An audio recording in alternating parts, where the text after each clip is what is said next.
After announcing the new forward-looking Gianni Versace scholarship with Central St. Martin's on the eve of her Versace Spring-Summer 18 show in London, Donatella Versace used Versace Spring-Summer 18 to look back, as she continued to commemorate and celebrate her brother on the 20th anniversary of his tragic passing. Inside the La Triennale di Milano, she made sure that the show was no wake by throwing an epic party that danced between the houses past, present and future. This collection is a tribute to the life and works of Gianni, she explained in the show notes. We pay homage to not only his artistic genius but to who he was as a man, and above all, as my brother. Versace, perhaps previously conscious of losing herself in the past, this was the first time since she assumed creative direction of the company that she truly immersed herself in the house's archives. Going where she had previously never dared before, Donatella replicated iconic prints and pieces from Gianni's most iconic collections between 1991 and 1995, Vogue, Warhol, My Friend Elton, Icons, Baroque, Butterflies and more, before updating their silhouettes so everything looked remarkably fresh and present. Gianni was all about joy, and so full of life, and the prints really express this spirit. Given that they were originally shown at a time when the internet was in its infancy, long before Google, Facebook, Instagram and revolutionized our lives, now a generation born and raised online are able to experience them for themselves. It would be impossible to commemorate Gianni's entire world in a single collection. Therefore, I have decided to honor his legacy with his beloved prints in dazzling metal mesh, she explained.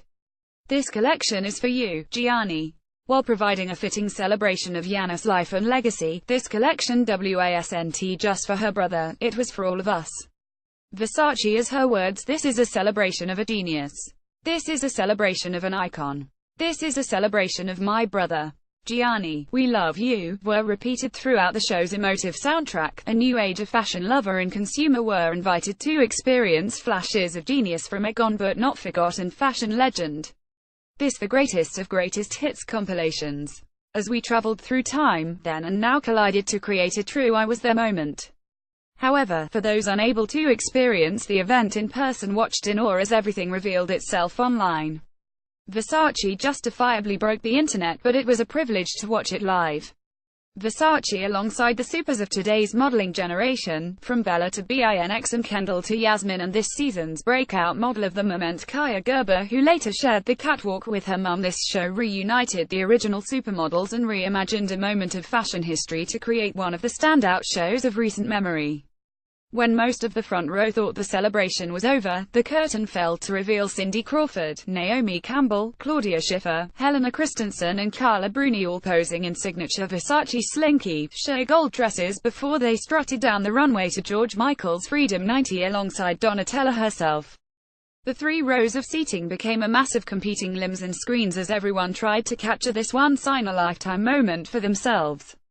It magnificently mirrored the ultimate supermodel moment of Christy Turlington, Linda Evangelista, Naomi Campbell and Cindy Crawford all working together in Versace Autumn-Winter 91, joyously mouthing the words to Freedom 90 as George Michael watched on from the front row. Gianni and George may no longer be with us physically, but their spirit lives on while their talent still inspires. Imagine a world without his risk-taking, his innovative genius, the soundtrack continued. We can't and will not imagine such a world. Gianni, we love you. Donatella, we love you. The remainder of Fashion Month has an impossible act to follow. Versace, although the circumstances wildly differed, another designer reworking the past was Roberto Cavalli's new creative director, Paul Surridge. After a turbulent period for the Florentine house, the Central St. Martin strained, Burberry, Jill Sander and Acne Studio Ocean design talent stripped away ostentation, settled, signatured and steadied the ship for his debut.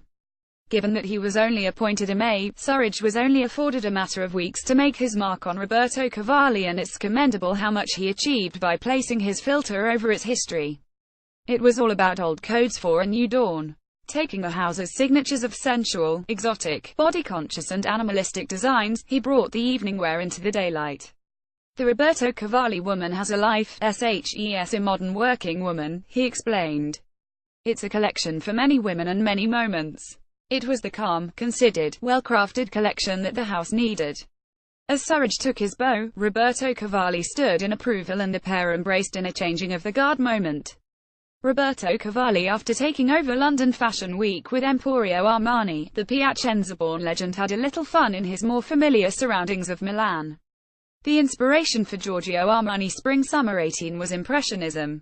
So one of the great masters of minimalism cut loose, played with florals and paid homage to Joan Miro. It was his antidote to today's troubled times.